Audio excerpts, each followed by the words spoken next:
नमस्कार विद्यार्थियों, श्रीमती मोहरी देवी तापड़िया कन्या महाविद्यालय जसवंतगढ़ के यूट्यूब चैनल पर एक बार पुनः आपका हार्दिक स्वागत और अभिनंदन है। मैं प्रवक्ता चंद्र प्रकाश गुर्जर। आज की क्लास हमारी बीए तृतीय वर्ष के छात्रों हेतु इतिहास विषय की होगी। इतिहास विषय के दौरान अगर बात की जाए तो निरंतर हम जो जर्मनी के एकीकरण के बारे में अध्ययन कर रहे हैं। जर्मनी के एकीकरण के तहत अगर बात की जाए तो मूलतः जर्मनी का एकीकरण 3 चरणों और 3 युद्धों के पश्चात समाप्त होता है। जिसके तहत बात की जाए, पहला जो डेनमार्क का युद्ध होता है और दूसरा कौन सा ऑस्ट्रिया का युद्ध होता है, ऑस्ट्रिया से युद्ध होता है, और तीसरा जो अंतिम युद्ध होता है फ्रांस से जो सेडोना का युद्ध होता है। हमने पहले युद्ध की चर्चा कर ली है, जिसके तहत ऑस्ट्रिया और प्रसा की संयुक्त सेनाओं के द्वारा किसको पराजित कर दिया जाता है? डेनमार्क को पराजित करते हुए स्लेस्विग, होल्स्टीन और लोएनबर्ग डचियों पे अधिकार कर लिया जाता है। हमने देखा कुछ समय के पश्चात इन डचियों को लेकर जो ऑस्ट्रिया और प्रसा में भी विवाद उत्पन्न हो जाता है और गेस्टाइन समझौता इनके बीच में होता है, जिससे कुछ समय के लिए जो युद्ध की संभावनाएं टल जाती है। लेकिन कुछ समय पश्चात इन दोनों के मध्य युद्ध होता है, क्योंकि बिस्मार्क ने पहले भी कहा था कि हमने जो दरार को कागज़ से ढक दिया, यानी कि कुछ समय के लिए हमने जो ये समझौता किया है और उसके अलावा जो युद्ध होना अवश्यंभावी इनके बीच में रहा। उसके पश्चात हमने देखा किस तरीके से जो ऑस्ट्रिया और प्रसा के मध्य युद्ध होता है, जिसे सेडोवा का युद्ध भी कहा जाता है, ऑस्ट्रिया का युद्ध भी कहा जाता है, 7 सप्ताह का युद्ध भी कहा जाता है। यानी ये 7 सप्ताह में समाप्त हो जाता है, इसलिए इसे 7 सप्ताह का युद्ध कहा जाता है। जैसा कि हमने देखा, इन डचियों को लेकर इनके मध्य विवाद उत्पन्न होता है और इसी कारण जो इनके मध्य क्या होता है, युद्ध होता है। तो अब युद्ध की समाप्ति होने के पश्चात, जैसे सेडोवा का युद्ध, जो सेडोवा नामक स्थान पे इनके मध्य जो लड़ाई होती है वह निर्णायक लड़ाई होती है, और उस निर्णायक लड़ाई में जो प्रसा के द्वारा जो ऑस्ट्रिया को जो पराजित कर दिया जाता है, निर्णायक रूप से उसे पराजित कर दिया जाता है। अब ऑस्ट्रिया पराजित होने के पश्चात सबसे पहले तो इनके मध्य एक अस्थायी समझौता होता है, अस्थायी संधि होती है। उस संधि को क्या कहा जाता है? निकोलसनबर्ग की संधि कहा जाता है। 26 जुलाई 1866 ईस्वी में होती है। तुरंत युद्ध समाप्त हो जाता है सेडोवा, और उसके पश्चात जो इनके मध्य जो संधि होती है वो कौन सी होती है?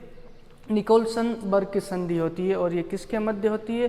प्रसा और ऑस्ट्रिया। प्रसा के द्वारा जो ऑस्ट्रिया को क्या कर दिया जाता है? पराजित कर दिया जाता है। अब उसी दौरान जो नेपोलियन तृतीय के द्वारा जो निर्धारित की जाती है गाइडलाइन, अगर बात की जाए, नेपोलियन तृतीय द्वारा स्वीकृत शर्तों के आधार पर जो प्रसा और ऑस्ट्रिया के बीच अस्थायी संधि हुई, इसमें जो बीच में जो भूमिका मध्यस्थता निभाई जाती है, जो नेपोलियन तृतीय कहाँ का है? जो फ्रांस का सम्राट है, नेपोलियन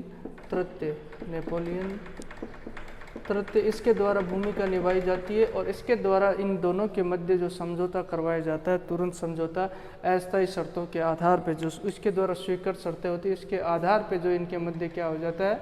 जो अस्थायी संधि हो जाती है। हालांकि नेपोलियन तृतीय को जो बिस्मार्क के द्वारा एक आश्वासन दिया गया था झूठा, जिसके तहत उसके द्वारा कहा गया था राइन नदी का क्षेत्र और जो बात की जाए बेल्जियम, राइन नदी का क्षेत्र और बेल्जियम क्षेत्र उसे दे देगा अगर वह इस युद्ध के दौरान, जो ऑस्ट्रिया से हो रहे युद्ध के दौरान तटस्थ रहेगा। उससे जो बिस्मार्क के द्वारा क्या पूर्णतः मना कर दिया जाता है। और इस तरीके से नेपोलियन तृतीय की यहाँ किरकिरी होती है, राजनीतिक रूप से जो उसको पिछाड़ दिया जाता है, किसके द्वारा? बिस्मार्क के द्वारा। अब ये संधि तो अस्थायी कुछ समय के लिए होती है, और उसके पश्चात इसकी पुष्टि करने हेतु पूर्ण रूप से जो बात की जाए, सही व्यवस्थित ढंग से जो इनके बीच में जो संधि होती है वो संधि कौन सी कहलाती है? प्राग की संधि। ये संधि भी किनके मध्य होती है? प्रसा और ऑस्ट्रिया के मध्य, और ये संधि भी प्रसा और ऑस्ट्रिया के मध्य। ये तो अस्थायी हुई, तुरंत युद्ध होते ही थोड़े समय के लिए, और उसके पश्चात जो स्थायी संधि होती है, जिसके तहत क्षेत्रों का बंटवारा करना है, किस तरीके से युद्ध का हर्जाना थोपना है और प्रसा की क्या शर्तें होंगी। तो ये शर्तें जो प्राग की संधि के तहत सारी शर्तें क्या कर दी जाती है? तय कर दी जाती है। सबसे पहले क्या किया जाता है? प्राग की संधि के तहत जो 23 अगस्त 1866 ईस्वी में प्रसा और ऑस्ट्रिया के मध्य होती है, जर्मन परिसंघ की समाप्ति। अब ये जो जर्मन परिसंघ बनाया गया था, तुम देखोगे वियना कांग्रेस के द्वारा, जैसे कि पहले तुम देखोगे जो नेपोलियन बोनापार्ट है, नेपोलियन बोनापार्ट है उसके द्वारा आक्रमण करे फ्रांस की क्रांति के दौरान जो जर्मनी के छोटे छोटे 300 राज्य थे उनको मिलाकर जो 49 राज्य बना दिए जाते और उनका एक संघ बनाते हुए जो लोकतांत्रिक व्यवस्था की स्थापना की थी। ये जर्मन परिसंघ पहले से चल रहा था। और वियना सम्मेलन जब नेपोलियन के पतन के पश्चात तुम देखोगे, नेपोलियन के पतन के पश्चात जो वियना कांग्रेस है उसके द्वारा भी इस जर्मन परिसंघ को बनाए हुए रखा जाता है और इसमें ऑस्ट्रिया को नेतृत्व सौंप दिया जाता है। तो इस जर्मन परिसंघ को सबसे पहले समाप्त कर दिया जाता है और ऑस्ट्रिया के हस्तक्षेप को समाप्त किया जाता है और ऑस्ट्रिया के द्वारा ये स्वीकार कर लिया जाता है कि वह जर्मन परिसंघ में क्या नहीं करेगा, हस्तक्षेप नहीं करेगा। ये शर्तें तय होती है किसके तहत, प्राग की संधि के तहत। ये पहली सबसे पहली शर्त तय होती है। ऑस्ट्रिया के द्वारा ये चीज़ स्वीकार कर ली जाती है कि वह जर्मन संघ से क्या होगा, अलग रहेगा। जर्मन परिसंघ को समाप्त कर दिया जाता है और ऑस्ट्रिया इससे अलग हो जाता है। उसके पश्चात जो प्रशा के द्वारा ऑस्ट्रिया से, प्रशा के द्वारा जो बात की जाए, ऑस्ट्रिया से जो 30 लाख पाउंड है जो युद्ध का हर्जाना जो मांगा जाता है और ये युद्ध का हर्जाना किसके द्वारा, ऑस्ट्रिया के द्वारा प्रशा को दिया जाता है। ऑस्ट्रिया पराजित हो गया, इनके मध्य युद्ध हुआ। अपराजित होने पर प्रशा के द्वारा 30 लाख पाउंड ऑस्ट्रिया से युद्ध हर्जाना लिया जाता है जो ऑस्ट्रिया के द्वारा भुगतान किया जाता है। उसके अलावा जो अगली शर्त की बात करें, जिस तरीके से तुम देखोगे किस डचियों को लेकर ही तो इनके मध्य विवाद उत्पन्न हुआ था, चाहे स्लेस्विग है, होल्स्टीन है, लॉयनबर्ग की डची है। तो अब यहाँ निर्णायक रूप से प्रशा के द्वारा ऑस्ट्रिया को पराजित करने के पश्चात उन क्षेत्रों पर अधिकार कर लिया जाता है और प्रशा के द्वारा उन क्षेत्रों को अपने राज्य में मिला लिया जाता है, जिसके तहत तुम देखोगे ये स्लेस्विग है, होल्स्टीन है, हेस्केसल है, नासा है, फ्रैंकफर्ट है, ये शहर इनको जो प्रशा के अंदर मिला लिया जाता है जो पहले जर्मनी के नियंत्रण में थे। इन पे पूर्णतः जो बात की जाए प्रशा के द्वारा नियंत्रण करते हुए अपने राज्य में मिला लिया जाता है।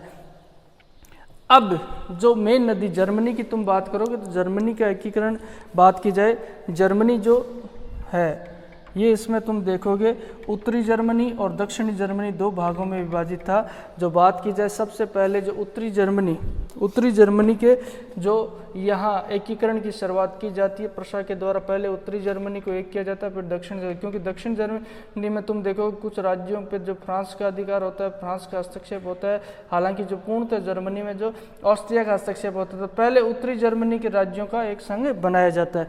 अब इस संधि के साथ क्या किया जाता है, जो मेन नदी बीच में से निकलती है, ये इनके मध्य से मेन नदी होती है, इसके उत्तर और दक्षिण में जर्मनी विभाजित होता था। अब मेन नदी के उत्तर में जितने भी राज्य उनको मिलाकर जो एक जर्मन परिसंघ, उत्तरी जर्मनी, यानी कि ये उत्तर दिशा में स्थित है, तो उत्तर जर्मन परिसंघ का निर्माण एक सभी राज्यों को मिलाकर एक संघ बना दिया जाता है, जिसे क्या कहा जाता है, उत्तर जर्मन परिसंघ कहा जाता है। इसका निर्माण कर दिया जाता है प्रशा के नेतृत्व में, और जो प्रशा के नेतृत्व में इसका निर्माण करते हुए ऑस्ट्रिया को इससे बाहर निकाल दिया जाता है। ऑस्ट्रिया के द्वारा ये स्वीकार भी कर लिया जाता है। तो ये जो बात की जाए, इस संघ का निर्माण इनके द्वारा कर दिया जाता है कि इस संधि के तहत ये बात स्वीकार कर दी जाती है और ऑस्ट्रिया इस संघ में बिल्कुल भी नहीं करेगा, क्या, हस्तक्षेप नहीं करेगा। अब उसके अलावा बात की जाए, जो मेन नदी के दक्षिण में स्थित राज्य थे उनमें से कई राज्यों को स्वायत्तता प्रदान कर दी जाती है, जिसके तहत तुम मेन नदी के दक्षिण में, ये तो उत्तर के राज्य हो गए, और ये जो बात की जाए दक्षिण के राज्य। कभी भी तुम मैप देखो तो तुम्हारे सामने वाली दिशा क्या होगी, उत्तर होगी, और उसके सामने कौन सी होगी, दक्षिण होगी। और बात की जाए राइट हैंड की तरफ कौन सी दिशा होगी, पूर्व दिशा होगी।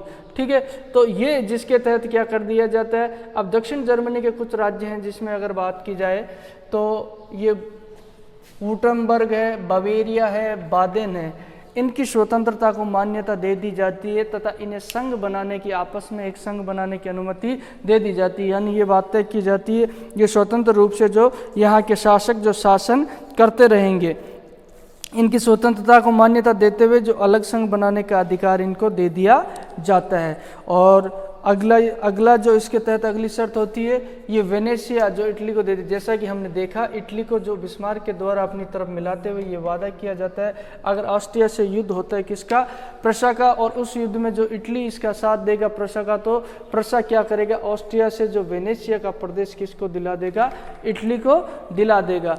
और ये अपने वादे के मुताबिक जो इटली को क्या दिला दिया जाता है, प्रशा का क्षेत्र दिला दिया जाता है। तो ये कौन सी संधि होती है? प्राग की संधि के तहत ये शर्तें तय की जाती है। अगर बात की जाए प्राग की संधि से जर्मनी में ऑस्ट्रिया का हस्तक्षेप व नेतृत्व समाप्त हो जाता है। प्रशा ने नेतृत्व में उत्तरी जर्मन संघ की स्थापना होती है, जिससे जर्मनी के एकीकरण का मार्ग प्रशस्त होता है। प्राग की संधि से क्या होता है?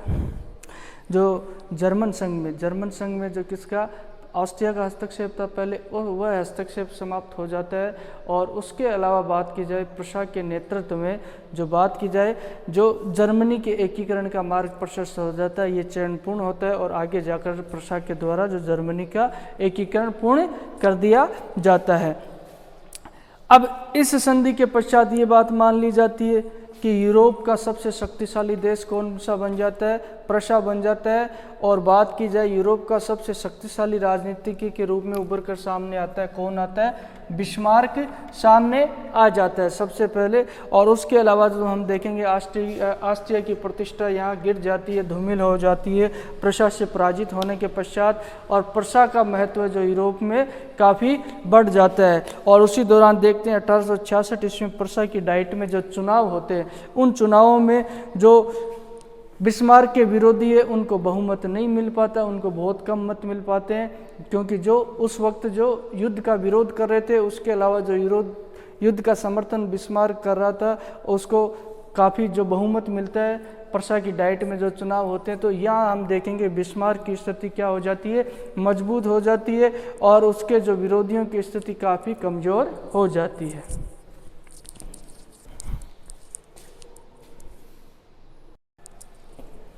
तो विद्यार्थियों, आज की क्लास में हमने जर्मनी के एकीकरण के तहत जो होने वाले सेडोवा का युद्ध है, जो ऑस्ट्रिया से होता है, ऑस्ट्रिया और प्रशा के मध्य होता है, जिसे सेडोवा का युद्ध भी कहा जाता है, 7 सप्ताह का युद्ध भी कहा जाता है, क्योंकि 7 सप्ताह की जो अवधि के लिए ये चलता है अवधि में, और इसीलिए जो इसे 7 सप्ताह का युद्ध कहा जाता है।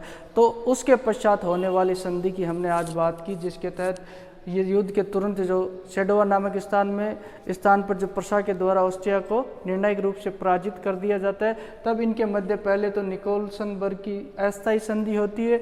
और इस संधि की पुष्टि करने हेतु जो प्राग की संधि जो विस्तृत रूप से इनके मध्य होती है, और जिसके तहत जो उत्तरी जर्मनी परिसंघ का निर्माण कर दिया जाता है, मेन नदी के जो उत्तर दिशा में स्थित राज्यों को मिलाकर। और इस तरीके से बात की जाए, ये जो दूसरा चरण है, ये दूसरा चरण भी किसका जो पूर्ण होता है? जर्मनी के एकीकरण का। अब अगली क्लास में हम बात करेंगे इसी उत्तर जर्मन परिसंघ की, इसमें कौन कौन से राज्यों को मिलाया जाता है और इसमें क्या क्या नियम और प्रावधान किए जाते हैं।